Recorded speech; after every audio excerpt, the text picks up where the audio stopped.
Good morning students. It is the lecture 7 of chapter 5 for the class 12 CBSE and RBSE both. देखिए ये जो topic है ये theoretical topic है, आपको सिर्फ समझने की ज़रूरत है। कोलाइडल सॉल्यूशन को आप कैसे बनाएंगे, what is the preparation method and how you will purify it. Okay, तो प्रिपरेशन में देखिए आप बहुत तरीके से बना सकते हो। प्रिपरेशन में जो फर्स्ट मेथड है दैट इज केमिकल मेथड, कि रासायनिक मेथड से, है ना। रासायनिक मेथड का मतलब आप कोई ना कोई केमिकल रिएक्शन करेंगे, उससे आप कोलाइडल सॉल्यूशन बनाएंगे। ठीक है, तो बहुत सारी केमिकल रिएक्शंस हैं, जैसे फर्स्ट है ऑक्सीडेशन। यदि हम ऑक्सीडेशन कर दे तो बना सकते हैं, ये आपको लर्न नहीं करनी है। HI, यहाँ पर देखो HI की HiO3 से रिएक्शन करा रहे हैं तो आयोडीन का सॉल्यूशन बन रहा है। ठीक है, दूसरा रिडक्शन। रिडक्शन मेथड में हमने क्या लिया है, प्लैटिनम ट्राइक्लोराइड लिया है, उसकी फॉर्मल्डिहाइड और वाटर के साथ रिएक्शन कराई है तो प्लैटिनम का कोलाइडल सॉल्यूशन बन रहा है। यहाँ पर आयोडीन सॉल्व बना था, यहाँ पर प्लैटिनम का सॉल्व बना है। ठीक है, फिर थर्ड मेथड है हाइड्रोलाइसिस। हाइड्रोलाइसिस करके भी ये जनरली किन के लिए यूज होता है, आयरन, क्रोमियम, एल्यूमिनियम के यदि हमें सॉल्व बनाने हैं तो आपने FeCl3 का लिया और इसका हाइड्रोलाइसिस किया तो आपके पास FeOH का होल साइज जो है वो आयरन का सॉल्व बन गया कोलाइडल। ठीक है, नेक्स्ट रिएक्शन है डबल डिकम्पोजिशन। यहाँ पर डबल डिकम्पोजिशन हो रहा है, दोनों चीजें डिकम्पोज हो रही हैं, ये भी और ये भी। आर्सेनिक ऑक्साइड जो सल्फाइड में बदल रहा है और सल्फाइड जो है वो ऑक्साइड में बदल रहा है। ठीक है, तो डबल डिकम्पोजिशन मेथड हो सकता है। सॉल्वेंट एक्सचेंज मेथड हो सकता है, जैसे आपने सल्फर का अल्कोहल में सॉल्यूशन ले लिया, ये एक सॉल्यूशन बना रखा है, अब इस अल्कोहल जो कि सॉल्वेंट है इसको आपने किससे रिप्लेस कर दिया, वाटर से रिप्लेस कर दिया तो सल्फर का सॉल्व बन गया। या फिर एक मेथड हो सकता है कंडेंसेशन मेथड। कंडेंसेशन मेथड में आपको पता है वेपर को यदि हम लिक्विड में बदल देते हैं उस मेथड को हम कंडेंसेशन कहते हैं। तो सल्फर और मरकरी के जो कोलाइडल सॉल्यूशन बनाए जाते हैं वो इस मेथड से बनाए जाते हैं। तो these are the some reactions, chemical reaction है जो कि आपको लर्न ही करनी है, इसमें कुछ ऐसा बहुत ज़्यादा समझने का नहीं है। या फिर हो सकता है इलेक्ट्रिकल डिसइंटीग्रेशन मेथड, जिसका नाम है ब्रैडिग आर्क। किताबों में ये दिया हुआ है, इसका पूछता है वो ज़्यादातर क्वेश्चन। ब्रैडिग आर्क मेथड जो है ये इलेक्ट्रिकल डिसइंटीग्रेशन मेथड जो है वो जनरली गोल्ड, सिल्वर और प्लैटिनम के सॉल्व बनाने के काम में लिया जाता है। इसमें देखिए कंटेनर है, यहाँ पर आपने आइस भरी हुई है, फ्रीजिंग सॉल्यूशन भरा हुआ है। अब आपको जिस भी मेटल का सॉल्यूशन फॉर्म करना है, कोलाइडल सॉल्यूशन फॉर्म करना है, उसके इलेक्ट्रोड्स ले लेंगे। ठीक है, इलेक्ट्रोड्स लेकर क्या जनरेट करेंगे, आर्क, इलेक्ट्रिक आर्क, मतलब इस तरीके से जोड़ेंगे कि इलेक्ट्रिक आर्क फॉर्म होने लग जाए। यहाँ बीच में आपने मीडियम भर रखा है, कोई सा भी डिस्पर्शन मीडियम, क्योंकि सॉल्यूशन किससे मिलकर बनता है, फेज और मीडियम से। ठीक है, तो क्या होगा कि जैसे ही इलेक्ट्रिक आर्क जनरेट होगी, हीट बनेगी। ठीक है, इलेक्ट्रिक आर्क का मतलब हीट जनरेट हो रही है, हीट जनरेट होगी तो मेटल क्या होगी, वेपोराइज होगी।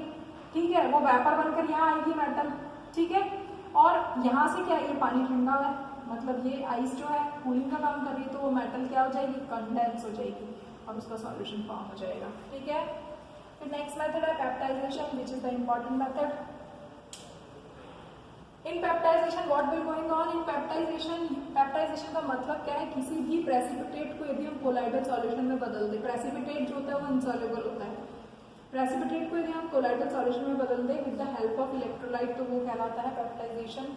जैसे आपने फेरिक हाइड्रोक्साइड लिया, इलेक्ट्रोलाइट लिया FeCl3, तो इन दोनों को जब आप रिएक्ट कराएंगे, यानी इस प्रेसिपिटेट को, ये प्रेसिपिटेट है, इस प्रेसिपिटेट को इस इलेक्ट्रोलाइट के साथ रिएक्ट कराएंगे तो एक कोलाइडल सॉल्यूशन बन जाता है रेड ब्राउन कलर का। ठीक है, next method mechanical distribution method है, जो कि CBSE में तो ऐसे एज सच मेंशन नहीं है, लेकिन आपको थोड़ा सा देखना है। इसमें क्या करना है कि इसमें आपको जिसका भी सॉल्यूशन बनाना है, जिस भी मेटल का, उसको पहले पाउडर फॉर्म में कन्वर्ट कर दिया। ठीक है, फिर उसको एक सूटेबल सॉल्वेंट में डिजोल्व कर देते हैं तो सॉल्यूशन बन जाता है। जैसे पेंट्स है, वार्निश है, इसी तरीके से बनाए जाते हैं।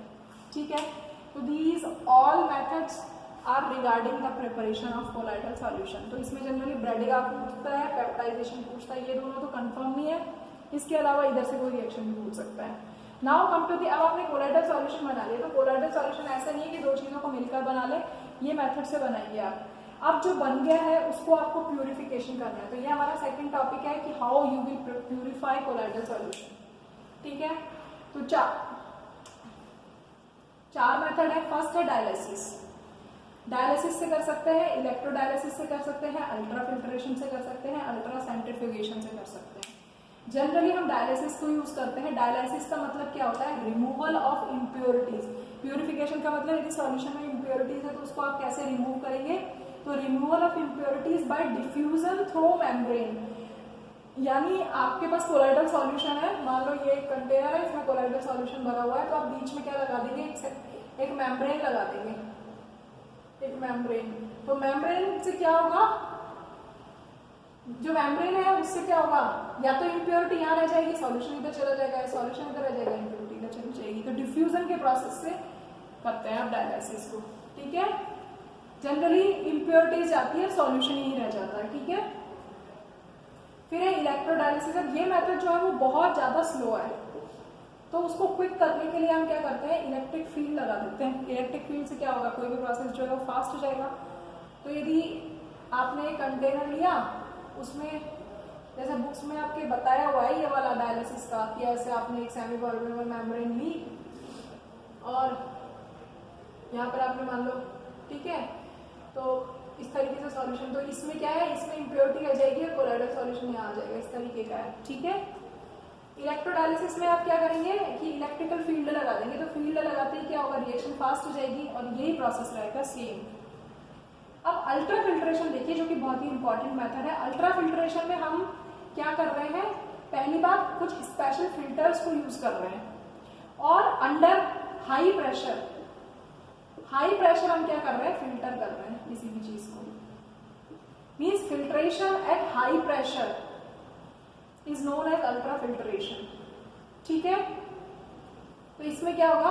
अब इसमें आप जो फिल्टर यूज कर रहे हैं वो कैसे होते हैं? Which is permeable to impurities. यानी आपने जो भी फिल्टर लगाया, देखो इसमें भी फिल्टर लगाया, इसमें भी फिल्टर लगाया, यहाँ मेम्ब्रेन फिल्टर है, तो फिल्टर आप जो मेम्ब्रेन जो फिल्टर यूज कर रहे हैं उसके ऊपर किसकी कोटिंग कर देते हैं? या तो जिलेटिन की। स्पेशल बता रहे हैं ना, किसी भी फिल्टर पेपर जो है उसके पार्टिकल्स तो बहुत बड़े, उससे सारी चीजें पास हो जाती हैं। तो आपने वहां पर क्या लगाया? कोलोडियन लगा दिया। या तो कोलोडियन क्या होता है? 4% नाइट्रोसेल्यूलोज का सॉल्यूशन होता है। जिलेटिन लगा दिया, ठीक है। इससे क्या होता है कि पार्टिकल के साइज जो है वो छोटे हो जाते हैं, छोटे हो जाते हैं तो उसमें से कोलाइडल सॉल्यूशन पास नहीं हो पाता, तो इम्प्योरिटी तो पास हो जाती है, तो इम्प्योरिटी निकल जाएगी तो सॉल्यूशन रह जाएगा, ठीक है। नेक्स्ट मेथड है अल्ट्रा सेंट्रीफ्यूगेशन। ये कहीं कहीं दिया हुआ है। अल्ट्रा सेंट्रीफ्यूगेशन में हम कुछ नहीं करते, हमारे पास जो भी सॉल्यूशन है उसको हमने एक टेस्ट ट्यूब में रखा और सेंट्रीफ्यूगल मशीन में रख देते हैं। ये मशीन होती है, यहाँ से रोटेट करते हैं, तो जैसे ही हम रोटेट करेंगे जो कोलाइडल सॉल्यूशन है वो तो नीचे सेटल डाउन हो जाएगा और इम्प्योरिटीज ऊपर आ जाएगी, उनको हम रिमूव कर देंगे, ठीक है। So it is all about preparation of colloidal solution and purification. Thank you.